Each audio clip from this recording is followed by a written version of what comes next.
I'm Stephen McHugh, and this is your JIS News for Friday, February 5, 2021. 100 informal small farmers and fisherfolk can now transition to formal operations, with support coming through a grant agreement signed between the government and the International Labour Organization ILO. The agreement is for an 11-month program designed to improve the efficiency of small businesses, allowing participants to scale up their operations and eventually export their produce to overseas markets.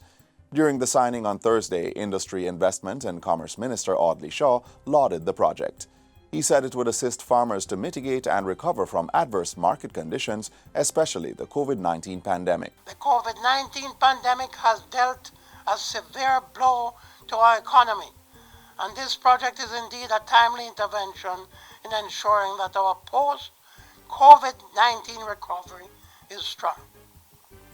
As government, it is our responsibility to ensure that the various wheels of all our productive sectors are turning.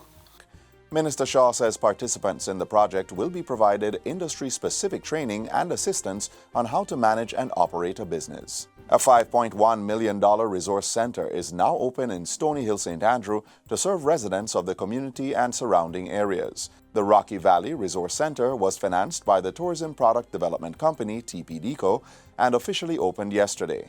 Among its offerings is an internet cafe with free internet access sponsored by the Universal Service Fund. Students will be able to join their school sessions online and respond to the various demands that come with learning. I'm almost certain that some of these sharp minds will one day contribute to the tourism sector, whether directly or indirectly. The tourism minister says he expects that the center will help foster unity in the area and encourage personal development. Member of Parliament Juliet Cuthbert-Flynn also welcomed the initiative. To the people of Stony Hill, this is for you. This is for your children, especially in this time, as I said, when children need access online. And I hope you take good care of it and use it in the proper way. Minister of Education, Youth and Information, Favour Williams, says continued focus on the education sector is pivotal in addressing the issue of crime and violence in Jamaica. She asserts that crime is not a quick fix, and educating and equipping students will bring about significant change in the future of the country. We know that we can teach our students to be better citizens. Through school, we can teach those values that we want. Yes, it will probably take a generation, but believe me, when it happens, it will be a sea change for Jamaica. Minister Williams was speaking on Tuesday during a ceremony to hand over laptops and tablets donated by the local partner development, which is funded by USAID.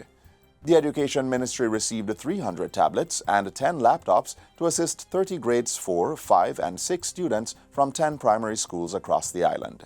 Meanwhile, government's one laptop or tablet per child initiative is being bolstered with the donation of 100 new tablets valued at $2.3 million. The 10-inch Alcatel devices were donated by Restaurants of Jamaica and presented to the Education Ministry on Wednesday.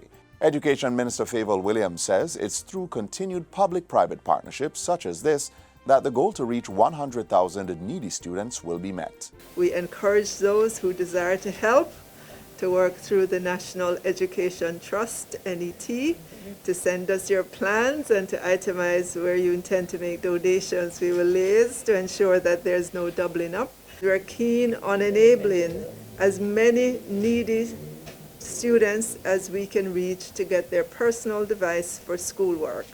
And finally, Jamaicans are being reminded that all COVID-19 infection prevention and safety protocols must continue, even while the country receives and administers COVID-19 vaccines. These protocols include wearing a mask in public spaces, practicing social distancing, and frequent hand washing or sanitizing.